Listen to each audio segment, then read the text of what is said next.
నమస్కారం. అమృతం కార్యక్రమానికి స్వాగతం. కొందరుంటారండి బయట ఎక్కడో జరిగినటువంటి సమస్యలన్నింటినీ కూడా ఇంటికి తీసుకొచ్చి వ్యక్తపరుస్తూ ఉంటారు. అంటే వాళ్ళ మీద ఉన్న కోపాన్ని ఇంట్లో వాళ్ళ మీద తీస్తూ ఉంటారు అన్నమాట. అది ఎంతవరకు కరెక్ట్ చెప్పండి?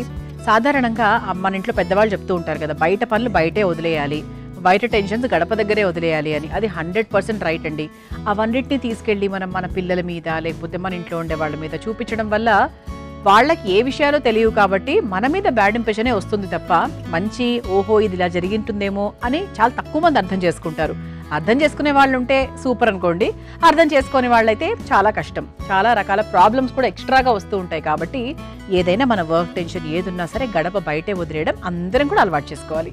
మరి ఈ రోజు అమృతంలో నేను తయారు చేయబోయే మొదటి వంట పేరేంటో తెలుసా? చిక్కుడుకాయ పచ్చికారం కూర. ఎలా తయారు చేయాలో ఏంటో తెలుసుకుందాం. మరి ముందుగా కావాల్సిన పదార్థాలు ఏంటో చూసేద్దాం. చిక్కుడుకాయ పచ్చికారం కూర తయారు చేసుకోవడానికి కావాల్సిన పదార్థాలు: చిక్కుడుకాయ ముక్కలు 1 కప్పు, పచ్చిమిర్చి 4, జీలకర్ర 1 టేబుల్ స్పూన్, కొత్తిమీర కొద్దిగా, ఉప్పు తగినంత, నూనె 4 టేబుల్ స్పూన్లు, క్యాబేజ్ 1 కప్పు, పసుపు తగినంత, అల్లం పేస్ట్ 1 టేబుల్ స్పూన్, ఎండుమిర్చి 4. చిక్కుడుకాయ పచ్చికారం కూర తయారు చేసుకోవడానికి కావాల్సిన పదార్థాలన్నీ కూడా రెడీగా ఉన్నాయి. ముఖ్యంగా చిక్కుడుకాయ గురించి చెప్పాలి అంటే అండి, చిక్కుడుకాయ గర్భిణీ స్త్రీలకు చాలా మంచి మేలు చేస్తుంది. అందుకే నేను ప్రెగ్నెంట్ గా ఉన్నప్పుడు చాలా మంది చిక్కుడుకాయ కూర అని చెప్తూ ఉండేవాళ్ళు. అంటే అప్పుడు ఇంకా చాలా తెలీదు ఎందుకు తినాలి ఏంటి అసలు ఇందులో ఏముంటాయని. ఫోలేట్ ఎక్కువగా ఉంటుంది. అంటే మనం ఫోలిక్ యాసిడ్ వేసుకుంటూ ఉంటాం కదా, ప్రెగ్నెంట్ లేడీస్ అందరూ ప్లాన్ చేసే వాళ్ళైనా గర్భిణీ స్త్రీలైనా కూడా ఫోలిక్ యాసిడ్ ఎక్కువగా వేసుకుంటూ ఉంటారు. ఎందుకంటే ఫోలేట్ ఎక్కువగా ఉంటుంది కాబట్టి. అలాగే ఈ చిక్కుడుకాయలో కూడా ఫోలేట్ చాలా అధికంగా ఉంటుంది. అందుకే ఏంటంటే వాళ్లకు అది వేసుకున్నప్పుడు వాళ్ళకి ఎనర్జెటిక్ గా ఉండడము, వాళ్ళకి ఫిట్ గా ఉండడమే కాకుండా కడుపులో ఉన్నటువంటి శిశువు న్యూరల్ గా ఎటువంటి డిఫెక్ట్స్ రాకుండా ఉండడానికి, వాళ్ళు చక్కగా పెరగడానికి కడుపులో చాలా బాగా దోహదపడుతుందన్నమాట. అందుకే ఏంటి అంటే ప్రెగ్నెంట్ లేడీస్ ఖచ్చితంగా మీరు ప్రెగ్నెంట్ అయితే గనక చిక్కుడుకాయని ఎక్కువగా తీసుకోవడానికి ప్రయత్నించండి. వారానికి 3 సార్లు ఖచ్చితంగా తీసుకునే ప్రయత్నం చేయండి.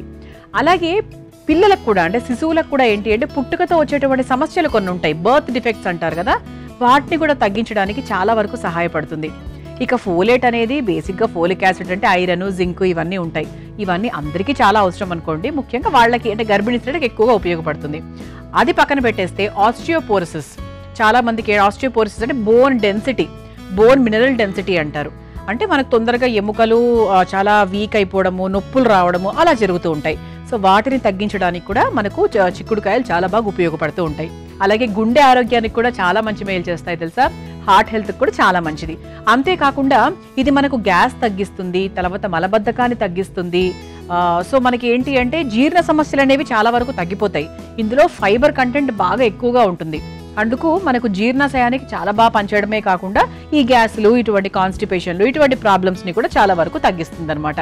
మరి ఇంకెందుకు ఆలస్యం, ఇంత మంచి అంటే మన శరీరానికి ఒక రోగనిరోధక శక్తిని, కావాల్సినటువంటి ఎనర్జీని, జింక్ ని, ఐరన్ ని అందించేటువంటి ఈ చక్కటి చిక్కుడుకాయతో ఈ రోజు మనము పచ్చికారం కూర తయారు చేసుకోబోతున్నాం.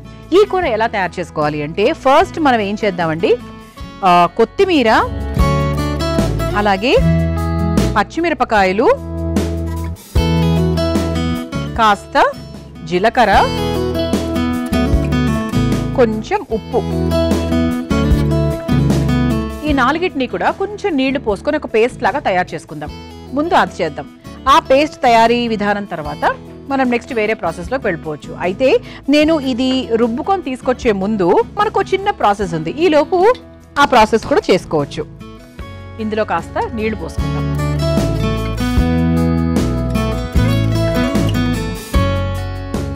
మనం చిక్కుడుకాయల్ని ఇలా చిన్న ముక్కలుగా కట్ చేసుకున్నాం కదా, ఈ ముక్కల్ని ఈ నీళ్లలో వేసేసుకుందాం. అది కాస్త ఉడుకుతూ ఉంటుంది. ఎందుకంటే చిక్కుడుకాయ డెఫినెట్ గా ఉడకడానికి చాలా టైం తీసుకుంటుంది. అందుకే ఏంటంటే కొందరు కుక్కర్లో, ఆవిరి పాత్రల్లో చిక్కుడుకాయని అలా పెట్టేస్తూ ఉంటారు. ఒక 2 విజిల్స్ పెట్టిన తర్వాత కూర తయారు చేసుకుంటూ ఉంటారు. కొంతమంది బాగా అలా మగ్గిచ్చి అలా ఉప్పేసి అలా వదిలేస్తూ ఉంటారు. అందుకే ఏంటి అంటే మనం చిక్కుడుకాయ ముక్కలు ముందుగా నీళ్లలో వేసుకొని ఉడికించుకుందాం. ఇది ఉడికేలోపు మనం మిగతా ప్రాసెస్లు ఏమైనా ఉంటే కూడా చేసుకోవచ్చు. ఇందులో కాస్త ఉప్పు వేసుకుందామండి.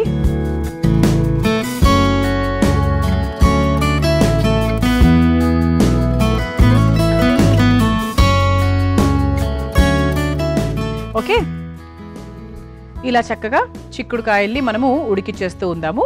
అది ఉడికే లోపు మనము దీన్ని కూడా చక్కగా కాస్త నీళ్లు పోసుకొని రుబ్బుకొని తీసుకొచ్చేద్దాం. చూసారా ఇలా చక్కగా నేను రుబ్బుకొని తీసుకొచ్చేసాను. కొత్తిమీర, జీలకర్ర, పచ్చిమిర్చి, అలాగే కాస్త ఉప్పు. ఇది పక్కన పెట్టేసుకుందాం. మనం కూర ప్రాసెస్ స్టార్ట్ చేసినప్పుడు వాడుకోవచ్చు. ఇప్పుడు ఏం చేద్దామంటే ఇక్కడ స్టవ్ వెలిగించేసుకుందాం. ఎందుకంటే మరో స్టవ్లో మనకు చక్కగా చిక్కుడుకాయలు ఉడుకుతున్నాయి నీళ్ళల్లో. ఆహా, ఓకే. చిక్కుడుకాయలు బాగా లేతగా తీసుకున్నానండి. 50% వరకు ఉడికింది. ఇప్పుడు ఇందులో కాస్త నూనె వేసేసుకుందాం.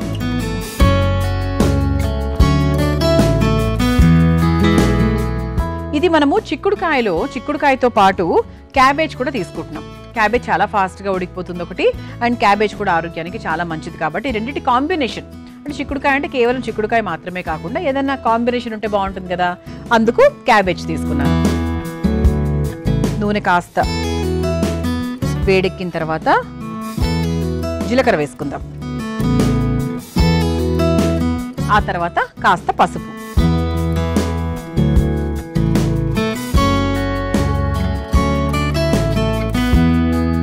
ఇది ఒకసారి వేయించేసుకుందాం. ఆ తర్వాత ఎండుమిరపకాయలు, ఆ తర్వాత కాస్త అల్లం పేస్ట్,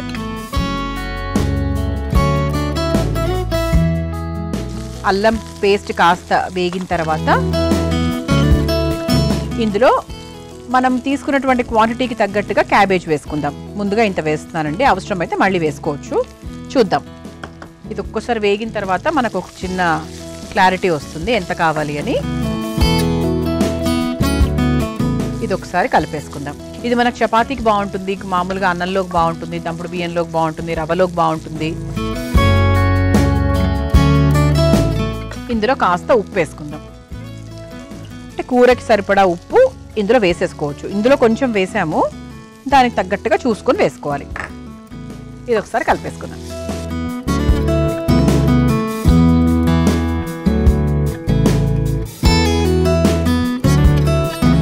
ఇది కలిపేసుకున్నాం కాబట్టి ఇప్పుడు మనము నీళ్ళలో ఉడికిస్తున్నటువంటి చిక్కుడుకాయ ముక్కలు ఏవైతే ఉన్నాయో వాటిని కూడా ఈ క్యాబేజ్లోకి వేసేసుకుందాం. ఎందుకంటే ఇది 50% వరకు ఉడికిపోయింది కాబట్టి ఇప్పుడు ఇది సమానంగా ఉడికిపోతాయి. ఈ స్టవ్ ఆఫ్ చేసేసుకుందాం.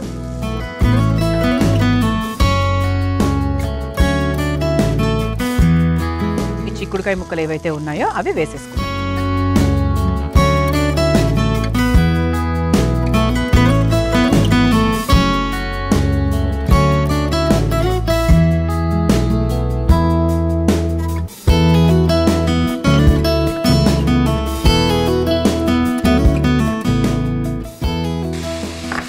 మనం చిక్కుడుకాయ గింజల్ని తీసేసి పక్కన పడేసి చిక్కుడుకాయని మాత్రం చేసుకోకూడదండి. గింజలతో పాటు ముక్కలుగా కట్ చేసుకోండి.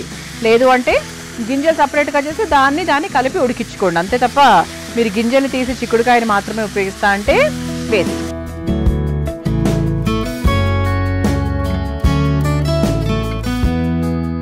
ఇది ఒకసారి బాగా వేయించుకోవాలండి. ఇది కొద్దిగా బాగా వేగిన తర్వాత అవసరమైతే కొంచెం నీళ్లు పోసుకుందాం. సో ప్రస్తుతానికి మాత్రం ఒకసారి ఇట్లా వేయించేసుకుందాం. ఇక ఇందులో కారం అది ఇంకేం వేయనక్కర్లేదు, ఎందుకంటే మనం వేసేటువంటి పేస్ట్ ఏదైతే ఉందో ఇందులోనే మనకి ఇది పచ్చికారం అన్నాం కదా, పచ్చిమిరపకాయలు ఇందులోనే ఉన్నాయి, ఎండుమిరపకాయలు వేసేసాము. ఇంకా వేరే వేసుకోవాల్సిన అవసరం అయితే ఏమీ లేదు. ఇది కొంచెం బాగా వేగాలి, మగ్గాలి, ఉడకాలి, ఇన్ని జరగాలి. ఇది మనం లాస్ట్లో వేసుకుందామండి. ఈ పచ్చికారం ప్రస్తుతానికైతే అక్కర్లేదు. ఇది ఒక 5 నిమిషాల పాటు ఇలా వదిలేద్దాం. కావాలంటే కొంచెం నీళ్లు పోసుకుందాం, ఎందుకంటే ఉడికే ప్రాసెస్ కొంచెం ఫాస్ట్గా అవుతుంది. సో కొంచెం నీళ్లు పోసుకున్నాం కాబట్టి ఇప్పుడు చివరిగా మనం ముందుగా తయారు చేసుకొని పెట్టుకున్నటువంటి పచ్చి కారం పేస్ట్. మీరు ఈ పేస్ట్, ఇలాంటి పేస్ట్ని మీరు చాలా రకాల వంటల్లోకి వాడుకోవచ్చు. అంటే మీరు చేసుకునేటువంటి దొండకాయ ఇవన్నీ ఉంటాయి కదా, సో వాటిలో దేంట్లో అయినా కూడా వాడుకోవచ్చు. ఇలా ఒక 5 నుంచి 10 నిమిషాల వరకు సమయం పడుతుందండి ఇది పూర్తవ్వడానికి. మీ అందరి కోసం ఈ చిట్కా. మీకు మొటిమలు ఉన్నాయా? మొటిమల మచ్చలతో మొటిమలతో ఇబ్బంది పడుతున్నారా? అయితే ఈ చిట్కా మీకు చాలా బాగా పనిచేస్తుందండి. చాలా చాలా సింపుల్. ఒక కప్పు పెరుగులో కాస్త శనగపిండి వేసి చక్కగా మొటిమలు ఎక్కడైతే ఉన్నాయో అక్కడ అప్లై చేసి ఒక 10-20 నిమిషాల పాటు వదిలేసేయండి. అది ఆరిన తర్వాత చల్లటి నీటితో కడిగినట్టయితే మొటిమల తాలూకు మచ్చలు మొటిమలు తగ్గిపోవడమే కాకుండా చర్మం కూడా చాలా కాంతివంతంగా తయారవుతుంది. ఈ చిట్కా మీకు అవసరమైతే ట్రై చేయండి. మనము ఉడికించుకున్నటువంటి చిక్కుడుకాయ ముక్కలు ఏవైతే ఉన్నాయో అవి వేసేసుకున్నాము. పచ్చి కారం కూడా వేసుకున్నాము. చక్కగా నీళ్లు పోసుకొని మగ్గిచ్చేసుకున్నాం. చూసారా ఎంత బాగైందో? రంగు చూడండి, మనకి పచ్చికారం వేసుకున్నందుకు మనకి రంగు కూడా చక్కగా గ్రీన్ కలర్లో అయిపోయింది. ఇక స్టవ్ ఆఫ్ చేసేసుకోవచ్చు. ఇలా చక్కగా సర్వింగ్ బౌల్ కూడా రెడీగా ఉంది కాబట్టి సర్వింగ్ బౌల్లోకి వేసేసుకుందాం.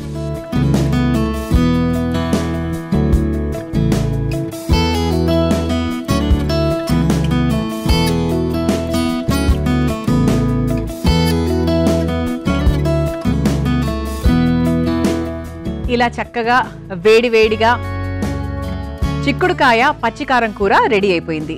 అసలు స్మెల్ అయితే చాలా బాగా వస్తుందండి. ఇది మనకు చపాతీలోకి బాగుంటుంది, పరాటాలకు బాగుంటుంది. ఇక అన్నము దంపుడు బియ్యం ఇవైతే చెప్పాల్సిన అవసరమే లేదు. చాలా చాలా బాగుంటుంది. వేడి వేడి నెయ్యి వేసుకొని తింటే అదిరిపోతుంది అనమాట. చిక్కుడుకాయ పచ్చికారం కూర మీరు తయారు చేసుకోవాలనుకుంటే కావాల్సిన పదార్థాలు, తయారు చేసుకునే విధానం మరొకసారి చూసేయండి. చిక్కుడుకాయ పచ్చికారం కూర తయారు చేసుకోవడానికి కావాల్సిన పదార్థాలు: చిక్కుడుకాయ ముక్కలు 1 కప్పు, పచ్చిమిర్చి 4, జీలకర్ర 1 టేబుల్ స్పూన్, కొత్తిమీర కొద్దిగా, ఉప్పు తగినంత, నూనె 4 టేబుల్ స్పూన్లు, క్యాబేజ్ 1 కప్పు, పసుపు తగినంత, అల్లం పేస్ట్ 1 టేబుల్ స్పూన్, ఎండుమిర్చి 4. చిక్కుడుకాయ పచ్చికారం కూర తయారు చేసుకునే విధానం: ముందుగా ఒక బౌల్లో కొత్తిమీర, పచ్చిమిర్చి, జీలకర్ర, ఉప్పు వేసి మెత్తగా రుబ్బుకోవాలి. ఇప్పుడు స్టవ్ వెలిగించి బాండీలో నీళ్లు పోసి తరిగిన చిక్కుడుకాయ ముక్కల్ని కాస్త ఉప్పు వేసి ఉడికించుకుంటూ ఉండాలి. ఇప్పుడు మరోవైపు స్టవ్ వెలిగించి బాండీ పెట్టి నూనె వేసి నూనె కాస్త కాగిన తర్వాత జీలకర్ర, పసుపు, ఎండుమిర్చి, అల్లం పేస్ట్, క్యాబేజ్ ముక్కలు, అందులో కాస్త ఉప్పు వేసి వేయించుకోవాలి. ఇప్పుడు ఉడికించుకున్న చిక్కుడుకాయ ముక్కల్ని కూడా వేసుకొని కావాల్సినంత నీళ్లు పోసుకొని చివరిగా అందులో పచ్చిమిర్చి, కొత్తిమీర పేస్ట్ వేసి కలిపి కొద్దిసేపు బాగా మగ్గించుకోవాలి. అలా రెడీ అయిన కూరను ఒక సర్వింగ్ బౌల్లోకి తీసుకుని సర్వ్ చేసుకుంటే చిక్కుడుకాయ పచ్చికారం కూర రెడీ.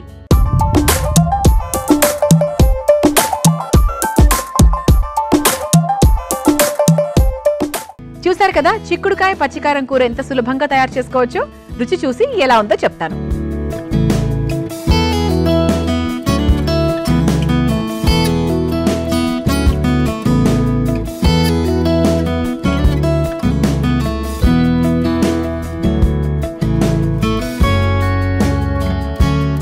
కొత్తిమీర, పచ్చిమిరపకాయలు ఈ రెండిటి కాంబినేషను అంటే మనం ఒక పేస్ట్ రూపంలో వేసుకుంటే చాలా చాలా బాగుంటుందండి. ఆహా, చాలా టేస్టీగా ఉంది. కొంచెం ఒక చిరు కారం ఉంది, కానీ కమ్మగానే ఉంది. అంటే నెయ్యి వేసుకుంటే బాగుంటుంది అనమాట. తప్పకుండా మీరు కూడా ప్రయత్నించండి. ఇక రెండో వంటలోకి వెళ్ళిపోదామా? నేను తయారు చేయబోయే రెండో వంట సాబుదానా తాలిపీత్. తెలుసుకుందాం. ముందుగా కావాల్సిన పదార్థాలు ఏంటో చూసేద్దాం. సాబుదానా తాలిపీత్ తయారు చేసుకోవడానికి కావాల్సిన పదార్థాలు: నానబెట్టిన సాబుదానా 1 కప్పు, ఉడికించిన బంగాళదుంపలు 1 కప్పు, కొత్తిమీర కొద్దిగా, సైంధవళవనం 1 టేబుల్ స్పూన్, పచ్చిమిరపకాయలు 4, పల్లీల పొడి 1 కప్పు, నిమ్మరసం 1 టేబుల్ స్పూన్, రాజ్గిరి ఆటా 1 కప్పు, జీలకర్ర 1 టేబుల్ స్పూన్, నూనె 2 టేబుల్ స్పూన్లు. సాబుదానా తాలిపీత్ తయారు చేసుకోవడానికి కావాల్సిన పదార్థాలన్నీ కూడా రెడీగా ఉన్నాయి. దీనికోసము మనము రాజ్గిరి ఆటా తీసుకున్నామండి. ఇది మనకు బయట దొరుకుతుంది. అంటే నార్మల్ గోధుమ పిండి కాకుండా రాజ్గిరి ఆటా లాగా తీసుకున్నాం. ఇప్పుడు మనకు మల్టీగ్రెయిన్ ఆటా అంటాం కదా, అలా ఉంటుంది అనమాట. మనకు బయట దొరుకుతుంది. ఒకవేళ మీ ఇంట్లో లేదు అంటే మీరు గోధుమ పిండితో చేసుకోవచ్చు. కాకపోతే మల్టీగ్రెయిన్ ఆటా ఉంటే బెటర్ అనమాట. అంటే ఈ వంట అలాగే అచ్చంగా అదే విధంగా వస్తుంది. సో బేసిక్గా మనకు అల్పాహారాల్లో భాగంగా మనం రకరకాలు చేసుకుంటాం కదా, అలా మహారాష్ట్రలో ఈ తాలిపీత్ అనేది ఎక్కువగా చేసుకుంటూ ఉంటారు. మేబీ అది పరాటా అయి ఉండొచ్చు, అలా ఏదన్నా ఆ కేటగిరీలో ఉండుండొచ్చు. ఎందుకంటే ఇది కూడా మనము ఆ పరాటా స్టైల్లోనే తయారు చేసుకుంటున్నాం కాబట్టి. ఈ సాబుదానా అనేది బేసిక్గా మంచి ఎనర్జీ గివింగ్ ప్రోడక్ట్. అంటే మన ఒంట్లో ఉన్నటువంటి శక్తిని రీగెయిన్ చేసే విషయంలో, శక్తి కోల్పోయిన వాడికి శక్తిని ఇచ్చే విషయంలో మనకు సాబుదానా చాలా బాగా సహాయపడుతుంది. మధుమేహంతో ఇబ్బంది పడుతున్న వారికి, తర్వాత జీర్ణ సమస్యలతో ఇబ్బంది పడుతున్న వారికి చాలా మంచి సంజీవిని లాగా పనిచేస్తుంది. ముఖ్యంగా పిల్లలకు కూడా చాలా మంచిదండి. అంటే వాళ్ళు రకరకాల, ముఖ్యంగా వేసవి కాలంలో చూసుకున్నా బాగా ఆడే పిల్లలు ఉంటారు కదా, వాళ్ళకి ఏంటి అంటే ఎనర్జీ ఎప్పటికప్పుడు రీగెయిన్ చేస్తూ ఉండాలి, వాళ్ళు నీరస పడిపోకుండా. సో అందుకు మనకు పిల్లల పాయింట్ ఆఫ్ వ్యూ చూసుకున్నా కూడా సాబుదానా చాలా చాలా మంచిది. అండ్ వాళ్ళకు కూడా బాగా నచ్చుతుంది కూడా. ఎందుకంటే జెల్లీస్ లాగా ఉంటుంది కదా, అలా జెల్లీ అంటే దాంతో ఉప్మా చేసుకుంటే జెల్లీ ఉప్మా అంటూ ఉంటాడు మా అబ్బాయి. అంటే బాల్స్ లాగా ఉంటుంది కాబట్టి బాగుంటుంది, వాళ్ళకి చూడడానికి కూడా బాగుంటుంది, రుచికరంగా ఉంటుంది. అన్నిటికన్నా ముఖ్యంగా దాని వెనకాల రహస్యం ఏంటి అంటే అద్భుతమైన energy. So full high energy ఇస్తూ ఉంటుంది. అలా ఏంటి అంటే sabudana very good for health. ఇందులో మనకు కాల్షియం కూడా అధికంగా ఉంటుంది, అందుకు కూడా పిల్లలకి ఎక్కువగా ఏమని చెప్తూ ఉంటారు. కాల్షియం అధికంగా ఉంటుంది, పొటాషియం అధికంగా ఉంటుంది, ఐరన్ కూడా ఉంటుంది. కాబట్టి ఇక పిల్లలైనా కూడా, మహిళలైనా కూడా, ప్రెగ్నెంట్ లేడీస్ అయినా కూడా, ఎవరైనా సరే చాలా హాయిగా ప్రశాంతంగా తీసుకోవచ్చు. అంటే ఎటువంటి ఇబ్బంది కలగచేయనటువంటి ఒక పదార్థం అని చెప్తారండి. ఎందుకంటే సాబుదానా అనేది అంత మంచి ఫుడ్ అనమాట. ఇది అసలు నాకు చాలా చాలా ఇష్టమైనటువంటి పదార్థం. మరి దాంతో తాలిపి తయారు చేసుకుంటున్నాము. అయితే ఫస్ట్ ఏం చేయాలి అంటే ఒక మిక్సింగ్ బౌల్ తీసుకొని మనము ఒక 3 నుంచి 4 గంటల పాటు నానబెట్టినటువంటి సాబుదానా, లేదు అంటే మీరు రాత్రి పడుకునే ముందనే నానబెట్టుకోవచ్చు, ఇబ్బంది ఏం లేదు. ఎందుకంటే ఇది మనము తాలిపీట్ లాగా చేసుకుంటున్నాం కాబట్టి మనకి ఎంత నానినా కూడా ఇబ్బంది ఏం లేదు. ఓకే, సో అలా మనకు ఓవర్ నైట్ నానిందైనా అవ్వచ్చు, లేదు అంటే ఒక 3-4 గంటల ముందైనా నానబెట్టింది అవ్వచ్చు. ఆ సాబుదానా ఒక 1/2 కప్ తీసుకున్నా అండి ప్రస్తుతానికి. ఆ తర్వాత ఇందులో కావాల్సినవన్నీ కూడా వేసుకుందాం. ఇందులో ముఖ్యంగా నేను వేసేది ఇంకోటి ఉంది, అదేంటి అంటే పల్లీల పొడి. పల్లీలు వేయించి పొడి వేస్తున్నాను. అసలు ఇంకా మంచి ప్రోటీన్ కదండి, పిల్లల పాయింట్ ఆఫ్ వ్యూ చూసుకున్నా ఎవరైనా కూడా మంచి ప్రోటీన్ కంటెంట్. ఆ తర్వాత ఇందులో మనము ఈ మల్టీగ్రెయిన్ పిండి వాడదాం, రాజగిరి పిండి. ఆ తర్వాత ఇందులో జీలకర్ర వేసుకుందాం. ఆ తర్వాత పచ్చిమిరపకాయలు, కారానికి తగ్గట్టుగా పచ్చిమిరపకాయలు. ఆ తర్వాత దీనికి సరిపడా ఉప్పు, పింక్ సాల్ట్ వాడుతున్నానండి. ఆ తర్వాత ఇందులో కాస్త కొత్తిమీర. ఆ తర్వాత బైండింగ్ కోసం అంటే మనము ఒక చపాతీ ముద్దలాగా తయారు చేస్తున్నాం కాబట్టి ఆ ముద్ద కావాలంటే ఏదో ఒకటి వేయాలి. పిండి వేసాము, అయినప్పటికీ కూడా మనకు ఒక చక్కటి రుచి, ఒక మంచి బైండింగ్, అంటే మనకి ముద్ద కరెక్ట్గా రావాలి, ఇది బాగా అవ్వాలి అంటే బంగాళదుంపలు వేస్తే ఇంకా బాగుంటుంది. ఉడికించినటువంటి బంగాళదుంపలు కూడా వేసేద్దాం. ఇది ఒకసారి మ్యాష్ చేసుకొని బాగా కలిపేసుకుందాం.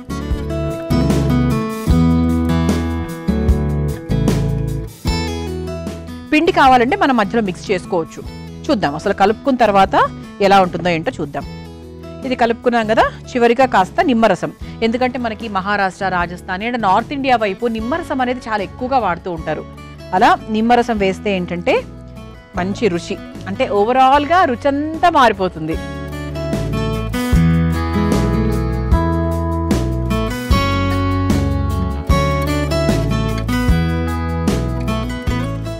ఒకసారి బాగా కలిపేసుకుందాము. ఇంకొంచెం ఏమైనా పిండి అవసరం అయితే మనం ఇక్కడి నుంచి వేసుకోవచ్చు. కొంచెం అవసరం పడుతుందేమో అనిపించింది, ఇంకొంచెం వేసుకున్నానండి.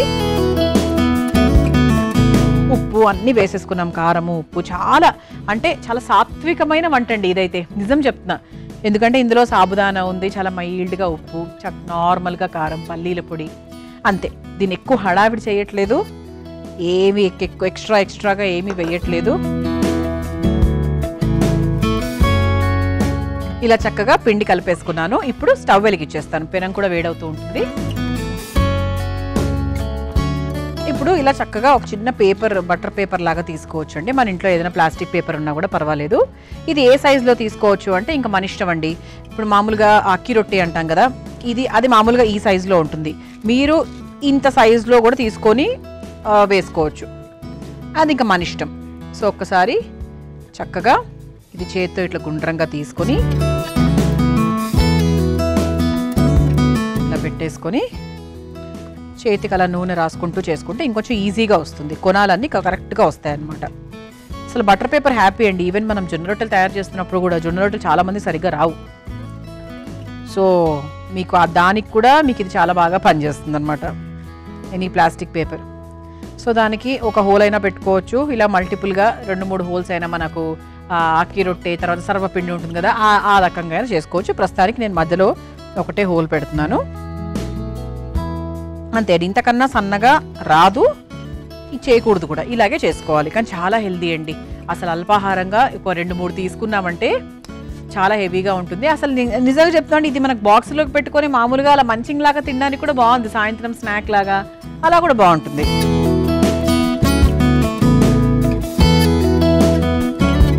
పెనం వేడైంది కాబట్టి చక్కగా వేసేసుకొని నూనెతో 2 వైపులా కాల్చేసుకోవాలన్నమాట.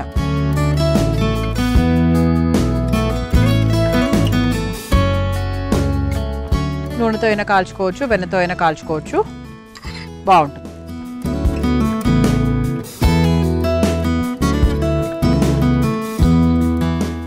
ఇలా నేను నూనెతో ఈ తాలీపీట్ని 2 వైపులా కాలుస్తూ ఉంటాను. మీ అందరి కోసం ఈ చిట్కా.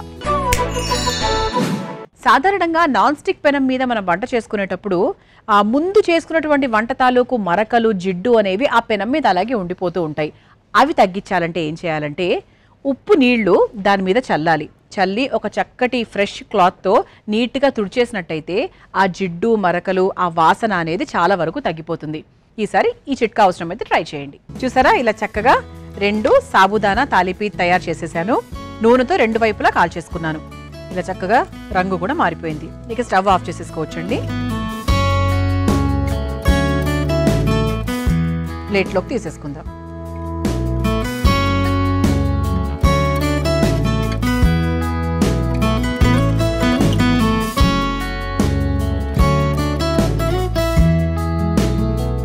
ఎంత సాఫ్ట్గా వచ్చాయంటే అసలు దూదిలాగా ఉంది.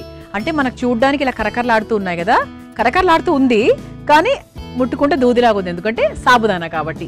మీరు తయారు చేసుకోవాలనుకుంటే సాబుదానా తాలీపీట్ తయారు చేసుకోవడానికి కావాల్సిన పదార్థాలు, తయారు చేసుకునే విధానం మరొకసారి చూసేయండి. సాబుదానా తాలీపీట్ తయారు చేసుకోవడానికి కావాల్సిన పదార్థాలు: నానబెట్టిన సాబుదానా 1 కప్పు, ఉడికించిన బంగాళదుంపలు 1 కప్పు, కొత్తిమీర కొద్దిగా, సైంధవళవనం 1 టేబుల్ స్పూన్, పచ్చిమిరపకాయలు 4, పల్లీల పొడి 1 కప్పు, నిమ్మరసం 1 టేబుల్ స్పూన్, రాజ్గిరి ఆటా 1 కప్పు, జీలకర్ర 1 టేబుల్ స్పూన్, నూనె 2 టేబుల్ స్పూన్లు. సాబుదానా తాలీపీట్ తయారు చేసుకునే విధానం: ముందుగా ఒక మిక్సింగ్ బౌల్ తీసుకొని అందులో నానబెట్టిన సాబుదానా, పల్లీల పొడి, రాజ్గిరి ఆటా, కాస్త జీలకర్ర, తరిగిన పచ్చిమిర్చి, సరిపడా పింక్ సాల్ట్, ఉడికించుకున్న బంగాళదుంప ముక్కలు, నిమ్మరసం కూడా వేసి ముద్దలాగా కలుపుకోవాలి. తర్వాత చిన్న ఉండలాగా తీసుకొని బటర్ పేపర్ పైన వేసి రోటీల్లాగా ఒత్తుకోవాలి. ఇప్పుడు స్టవ్ వెలిగించి తవ్వ వేడి చేసుకుని ఒత్తుకున్న తాలీపీట్ని తవా మీద వేసి నూనెతో 2 వైపులా కాల్చుకొని ఒక సర్వింగ్ ప్లేట్లోకి తీసుకుని సర్వ్ చేసుకుంటే సాబుదానా తాలీపీట్ రెడీ.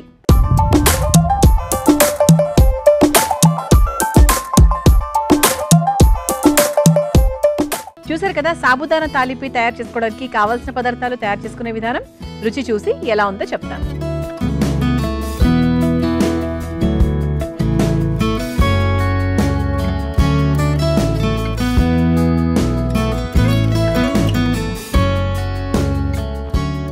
సాబుదానాతో ఏది చేసినా అత్యంత రుచిగా ఉంటుంది. 100% చాలా చాలా బాగుందండి. అసలు మహారాష్ట్రలో ఏమో కానీ ఇది కానీ మీరు తయారు చేసుకుంటే మన అల్పాహారంలో కూడా, మన బ్రేక్ఫాస్ట్ లిస్ట్లో కూడా 100% ఇది ఉంటుంది. ఎంత హాయిగా ఉందో, ప్రశాంతంగా ఉంది తింటుంటే కూడా. సాబుదానా మజాకా మరి చాలా చాలా బాగుంటుంది. మరి తప్పకుండా ఈ 2 వంటకాలని మీరు కూడా తయారు చేసుకోండి. అలాగే మా అమృతం కార్యక్రమాన్ని రోజు చూస్తూ ఉండండి. ఇది ఇవాటి మన అమృతం కార్యక్రమం. రేపటి అమృతం కార్యక్రమంలో మరో 2 చక్కటి వంటకాలతో మళ్ళీ కలుసుకుందాం. అంతవరకు సెలవు, నమస్కారం. ఈ కార్యక్రమాన్ని తిరిగి చూడాలనుకుంటే www.youtube.com/ETV Life Spiritual లో చూడవచ్చు.